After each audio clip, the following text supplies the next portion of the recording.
Narayan Narayan, would you like to know how did God take birth the last time? Let's find out. On this planet Earth, the real, actual cosmic manifestation of the God. Seeing the situation of India and the world, God was called upon by the highest 7 sages of the world. Owing to the nature of Earth's settings, this is always in and around the Bharat Mahavarsha, the Indian subcontinent. Take it or leave it. It's a fact, it doesn't change. The 7 or even more elevated souls, they can easily travel to other places. So let's not bother pinning down their coordinates and invite the wrath of Divine Mother Nature. That's also a fact. Take it or leave it, facts don't change. A moment of mention and prayers to the Divine Mother, through whose energies I am attempting this truth. Om Shri Matre Namah. Wrath of Divine Mother is a real thing.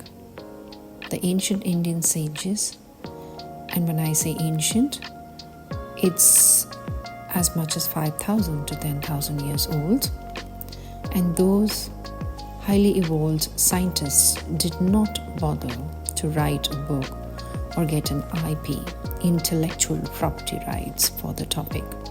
They just freely gave it to this cosmos.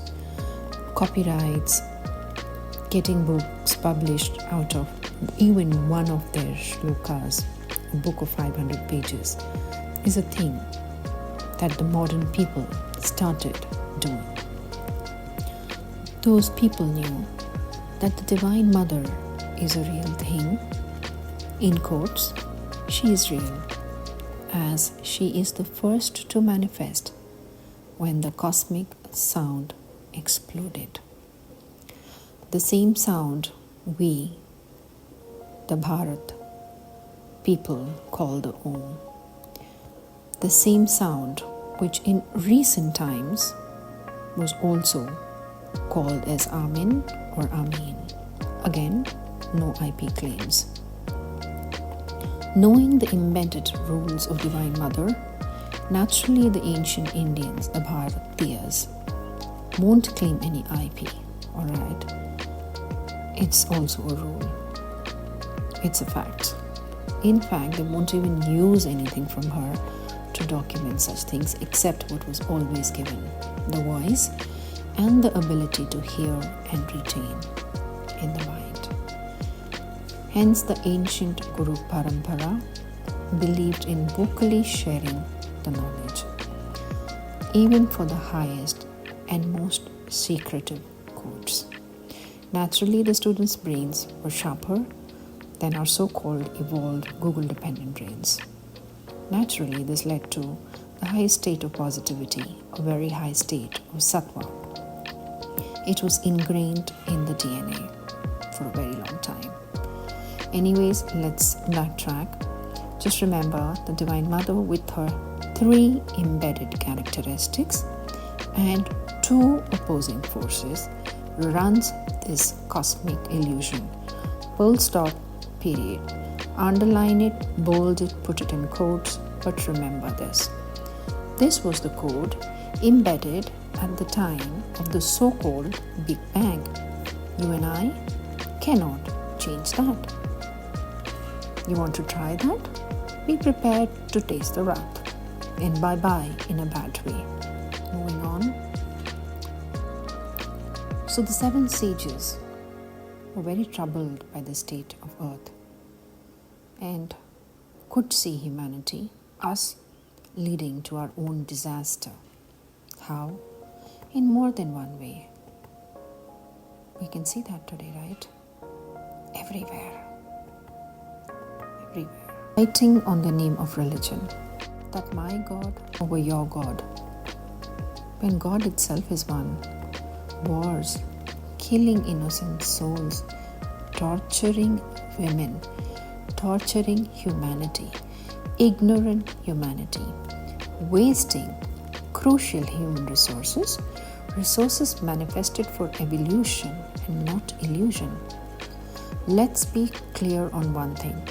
This evolution and everything that we see is rigged for liberation. How much ever you try to cover the truth, time and again, an evolved soul will come to uncover the truth and cleanup will happen. That's also given. So when these evolved souls, Ishwar Kotis as we call them, or God's son, or God's friends, cannot do the job, God as an avatara is called upon.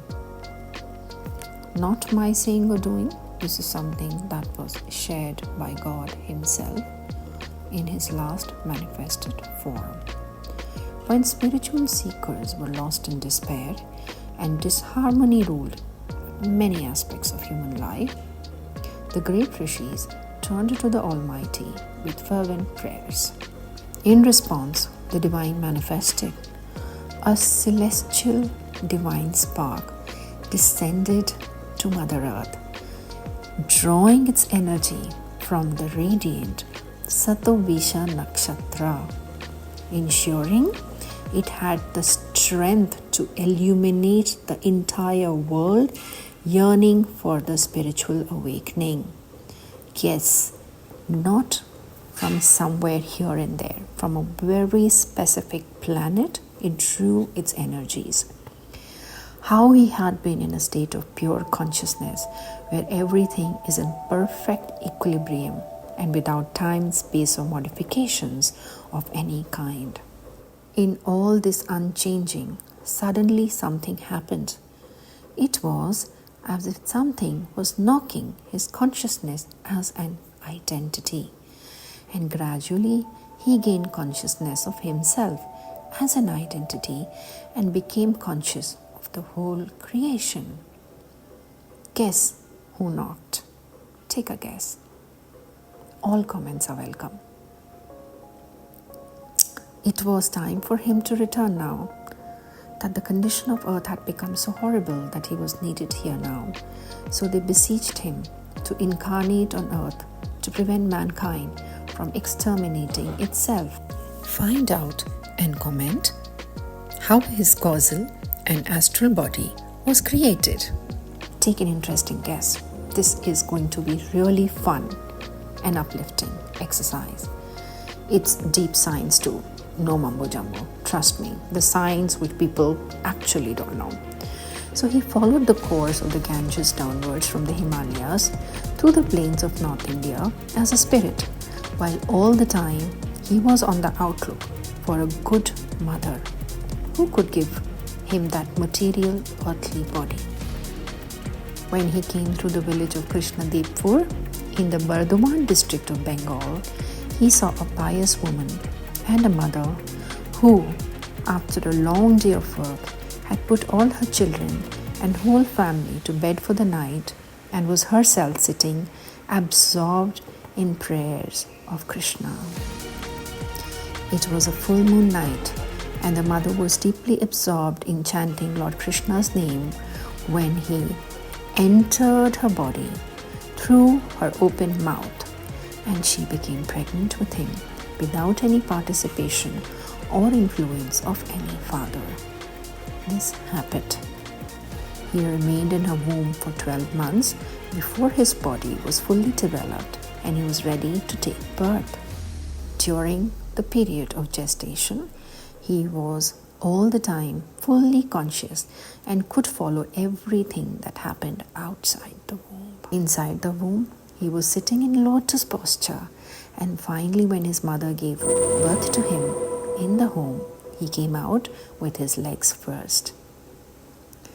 They were stretched out during the delivery, while his arms were raised above his head with the palms together so that the hands were the last part of his body to come out. Like a way, he was greeting the whole world with a pranam to it. He said it could have been a little dangerous for my mother to give birth to me in that way. He told this to his disciples. but then everything went on quite fine without any difficulty.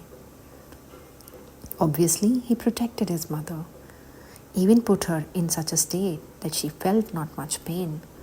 The story is really amazing, like the birth of Krishna. Find out this story fully in all his books, and then you will believe the extent of truth I am talking about. As always, I love to end with bonus information. So let's find out what the bonus information is. He remained in his mother's womb for 12 months before his body was fully developed, and he was ready to take birth. Unbelievable but true. He did not cry at the time of birth, but remained completely silent. Also, his body was different from everybody else's. It was a developed body, and he got rid of various small bone fragments and other substances which we have retained from the ape stage in evolution, which we no longer have any function in human body. He also did not have any protruding larynx as men have.